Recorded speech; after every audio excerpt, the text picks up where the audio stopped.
बहुत साल पहले की बात है। दूर किसी एक जंगल में बहुत सारे जंगली जानवर एक साथ रहते थे, जिसमें हिरन, बंदर, हाथी, जिराफ, लोमड़ी, बहुत सारे प्राणी रहते थे। और इसी जंगल में एक बहुत ताकतवर शेर भी रहता था। वो हर दिन किसी ना किसी प्राणी का शिकार करके ही अपना पेट भरता था। ऐसे ही एक दिन की बात है।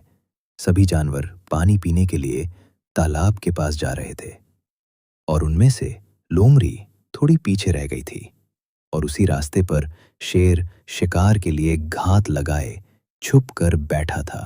लोमड़ी को देखकर झट से उसके सामने आ गया और उस पर झपट्टा मारने ही वाला था कि तभी चालाक लोमड़ी बिना डरे शेर के सामने खड़ी रही और अरे महाराज, रुकिए रुकिए, थोड़ा सब्र कीजिए।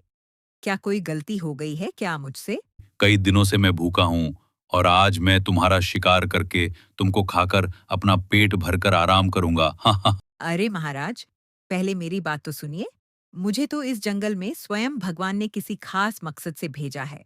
और अगर आपने मेरा शिकार किया और मुझे मार दिया, तो भगवान का वह मकसद अधूरा रह जाएगा और आप बहुत बड़े अपराध में फंस जाएंगे और आपको भगवान अवश्य ही घोर दंड देगा। ये बकवास बंद करो। तुम मुझे अपना पीछा छुड़ाने के लिए ऐसा बोल रही हो ना? और तुम्हें भगवान ने ही भेजा है इस बात को साबित करने के लिए। क्या कोई प्रमाण है? जी महाराज, बिल्कुल बिल्कुल। मुझे भगवान ने ही भेजा है और यह मैं आपको साबित करके दिखा सकती हूँ। नहीं, नहीं लोमड़ी, तुम झूठ मत बोलो मेरे सामने। चालाकी मत करो। ठीक है महाराज, जैसी आपकी मर्जी। मैं आपको यह साबित करके दिखाती हूँ, पर इसके लिए आपको मेरे साथ पूरे जंगल का एक चक्कर काटना पड़ेगा और इस दौरान आपको मेरे पीछे पीछे ही चलना पड़ेगा।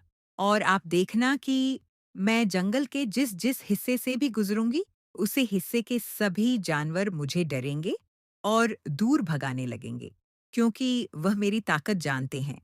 इससे आपको पूरा यकीन हो जाएगा कि मैं सच बोल रही हूँ कि मुझे भगवान ने ही भेजा है। जंगल के सभी जानवर मुझे बहुत बहुत डरते हैं। लोमड़ी शेर के आगे आगे चलने लगी और शेर लोमड़ी के पीछे पीछे चलने लगा।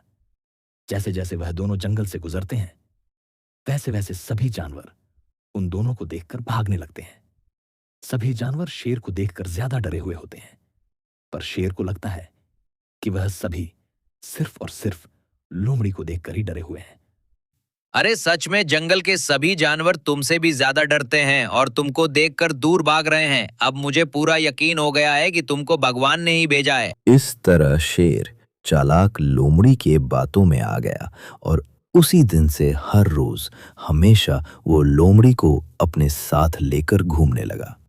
और जो भी वो शिकार करता, सबसे पहले उसे लोमड़ी को खाने के लिए देता था और उसका बचा हुआ खाना बाद में शेर खाता था। इससे हमें यह शिक्षा मिलती है कि हमारे सामने कितनी भी कठिन समस्या या कितना भी बड़ा संकट आया हो, हमें हमेशा अपनी सूझबूझ से ही काम लेना है और उस संकट पर विजय प्राप्त करनी है।